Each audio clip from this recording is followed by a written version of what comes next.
Hello insiders, welcome back. Now for the last few weeks, I've been studying and researching and trying to learn everything I can about Bitcoin ETFs because like me and like many other Americans out there, we have one big problem. A lot of our wealth is either in the house we own or in our retirement accounts, if that's a Roth IRA or if that's a 401k, and we're not able to invest in Bitcoin like we want. We were not able to fully allocate our capital to Bitcoin, but now that has changed. Quickly, let's look at some of the charts about ETFs in general so we know how big ETFs are. Here you can see this massive chart from 2003 to 2022. We had about, look at this, 300 ETFs back in 2003, roughly. And now in 2022, or that was 2 years ago, we're at almost 9,000 ETFs. So ETFs are growing. That's a fact. We all know that. What else do we know is the assets under management have exploded as well, roughly at 10 trillion as of 2022. This is pretty crazy. And again, I want to really hone in this fact that a lot of people have their money in retirement accounts and they cannot take that money and invest in Bitcoin. You can do that through self-directed IRAs. Most people don't have that, and most people don't even want to deal with that because it is complicated and extra steps. I've looked into it. I could make a whole video about it. If you guys are interested, let me know. But I mean, look at this, almost $40 trillion in US retirement accounts, right? And then look at this fact right here. Boom, boom, boom. Total assets of traditional individual retirement accounts in the United States from 2000 to 2022. It was at 12 trillion, now it's at 10 trillion. And you know what funny correlation that is? Well, that's almost the exact correlation of assets in ETFs. That's what people put their retirement accounts into. Ever since the S&P 500 came out, people don't want to just have that money sitting around in cash, so you buy the market. Or for people that want Bitcoin, you can now buy Bitcoin, and that's why Bitcoin price is going up so crazy. So like me, with money in my Roth IRA, I'm thinking, which Bitcoin ETF do I want to buy? So I made a nice little table here of all the different Bitcoin ETFs that are out there. I'm actually missing quite a few now, so I'm going to be updating this table. You can go to tradejournal.co/Bitcoin ETF to always get the latest version. I'm also going to be updating the ranking system, but let me break it down what I have now. You'll see any updates I make in the descriptions of everything in the text below here. So if you want to take the time and read all about it, be happy to do so. I have tons of examples. But let's talk about the most important things of the ranking system, and I'll show you guys which ones I invested in and how you guys can see my actual trades. But first, there's 5 really important criteria. Let me zoom in a little bit more over here. There we go. So the expense ratio, aka management fees, we want lower is typically better, because if a fund, let's say, starts at $1,000 and at the end of the year is at $10,000, but there's a 1% expense ratio, that will now be a $9,900 fund. So you will miss the upside. And the higher that fee is, those gains will just be hurt, right? So the lower the expense ratio, the better. Custody, you want a good custody, something that is reputable. Most of them are on Coinbase, so that's a really good supplier, so they get points for being on Coinbase. There's also some alternative methods that aren't that bad, but there's some to watch out for. Average volume and market cap, you want big volume. You don't want ETFs that are too illiquid, because you're going to get smacked on spread and you're going to get smacked on volatility. When there's a lot of volatility, sometimes ETFs freeze trading and you can no longer enter or exit the ETF. The bigger the market cap and the average volume, the less likely that's going to happen. So it's really, really important. So asset under management, the more the better. In a nutshell, tracking error. Some ETFs don't track the underlying assets as well, so that is important. We don't have that much data on these ETFs since they're all roughly like 4 months old, so you got to keep that in mind as well. And then you got the brand and experience behind it. So these are really important metrics. The brand is typically, for example, BlackRock, right? That's a pretty reputable enterprise. They have good management teams. They probably know what they're doing. And then there's less quality ones that maybe they don't know what they're doing as much. You could even just check it out on their websites. I linked all the websites here as well on this table. You just go to their site and you'll find it out. You have the inception date. They're all roughly the same. And then you have the fees right here. And you'll notice actually on the fees that the cheapest ones aren't always the best ones. They don't always have the best ranking. So right now I sorted by ranking, and if I sort it by fee, you'll see it would change a lot. And there's one fee that probably sticks out quite a lot to you, and that's FBTC. This is actually ranking number 1 here. There's a reason for that. If any of these are clickable, you'll see that you can read more about it. So Fidelity Investments is waiving the fee to invest in FBTC starting August 1st, 2024. Fidelity will begin charging an expense ratio of 25 basis points, which is basically comparable to IBIT, which is in my place number 2. So right now, I think FBTC isn't charging anything, so they might actually have a outperforming tracking error in terms of a good thing, or I guess an underperforming tracking error. It will be a bonus most likely because they won't be taking as much of a percentage off at the end of the year, or at least throughout the year at whatever rebalancing increments that they have. So I really like FBTC, and that's actually why it's my number 1. Once they change this, this will change. It'll probably reduce in my ranking, and I'll explain why in a second.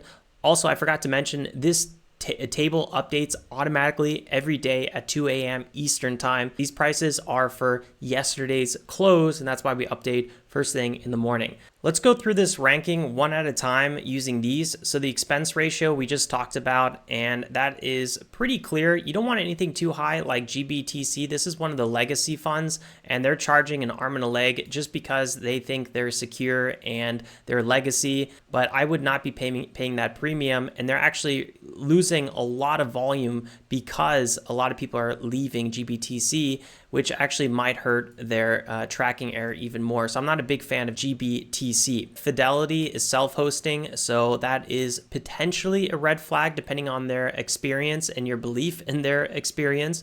And then HODL is actually on Gemini, something that has always been more of an institutional place, Gemini as a crypto platform. So I don't think that this is the worst platform either, but just know Coinbase is by far the leader in this space. Now we have average volume and market cap. This is why some of the ones with lower fees specifically are ranked lower. You can see this average volume is pretty insane. BTCO, for example, that average volume is really, really low, and some of these are equally as low. So it seems like after roughly place number 5 here, it just gets really bad across the board. So that's what I'm quite nervous about. And by the way, GBTC is actually supposed to be ranked number 5. So I will change that after this video. All right, it only took a second, so I just went ahead and changed it. This actually makes a lot more sense. I was scratching my head. I was like, why does this table look so different than just a little bit ago? So now it's a lot more clear. The average volume is really significantly deteriorated after GBTC, so place number 5. So everything here and below has a lot of liquidity issues, and there might be some issues buying and selling these. I'm a little bit nervous when it comes to anything below this just because of that. I would rather pay a little bit higher of a fee, specifically EasyBC right here. This is only a 19% fee, but I'd rather pay a little bit more and have that liquidity. I find that really, really important. You can actually see my trades and other people's trades on Trade Journal just by clicking on this symbol right here. And I'm actually the only person that is long FBTC right now. We don't have a lot of crypto investors, I think, on Trade Journal at the moment, and it's a really new ticker, but there you see it. I have 167 shares, which comes out to almost $10,000. And you can look at this trade a little bit more closely if you are curious. You can even see the entries that I've had. So I've been sizing in pretty recently, nothing too crazy, but just slowly accumulating in this consolidation phase. And here you can see all my individual buys on this one as well. To be honest, Trade Journal gives a much nicer overview sometimes of my trades than even ThinkorSwim, because on ThinkorSwim, often my entries don't show on the chart, especially during peak hours. Right now, the market is about to close in 20 seconds. Here are the ETFs I'm watching right now. And there you see it again, 167 shares with my average price. All this information is on Trade Journal. But now you also see what it looks like in real life. And look at this, first headline, Australia considers approval. So we're seeing it across the board. If you guys want, just go to my profile. And if this was your account, you would see a follow button right here. You can click follow and get notifications of all my latest trades. Now, one thing I wanted to share with you guys as well is this really cool website called bitbo.io. they actually have right on their homepage some really interesting stats on ETFs. So for example, US ETF premiums, and this is basically at what discount or premium an ETF is trading at. So GBTC, as we talked about before, has a lot of these outflows right now because they are so expensive. So they're actually selling at a discount. So you can be buying GBTC at a relative discount to the price of Bitcoin and these other ETFs. So right now, actually a lot of these ETFs are on discount, and that's because Bitcoin price is falling off a cliff today, and that might be a reason to buy because they have yet to fully rebalance their balance sheet, which they need to do at the end of every day. They also have down here a nice little summary of the actual amount of Bitcoin these ETFs hold, which come to about $50 billion. We don't want to forget how much value Bitcoin is at. It's at roughly $1.2 trillion. But remember, we talked about before that the total assets of traditional individual retirement accounts is roughly at $10 trillion, guys. So that's why there's so much upside potential with these Bitcoin ETFs. It's absolutely crazy. So Bitcoin is at place 9 right now on 8marketcap.com, which is infinitemarketcap.com. And if you scroll above, you'll see that Amazon is at 1.8 trillion. And the biggest one right now is gold at $15.5 trillion market cap. The closest second place is Microsoft at $3 trillion market cap. So can Bitcoin 10x and see if it could get closer to the ranking of gold? I think there's some potential there for sure. Let's actually look at the price again of Bitcoin and see where it's at, because we've had a nice little front side bull run after this nasty bear sell-off. So we're moving forward. We're having these pretty strong 20% dips every now and then. And the big question on everyone's mind is, are we going to hold these 20% dips again? Or are we going to dip lower into like a 30% zone where you might see more accumulation before a potential upside run? My target is at least north of $100,000. So I don't really plan on selling anytime soon. Plus, we have a lot of new news coming out, like China looking to approve Bitcoin ETFs and a lot of other countries trying to approve Bitcoin ETFs because now they see the US is doing it and it's working, and it's a really, really hot topic. The topic I want to really cover in an upcoming video are top money market funds that allow you to gain interest. For example, this one, Vanguard Federal Money Market Fund, up to over 5% yield, or all these other funds,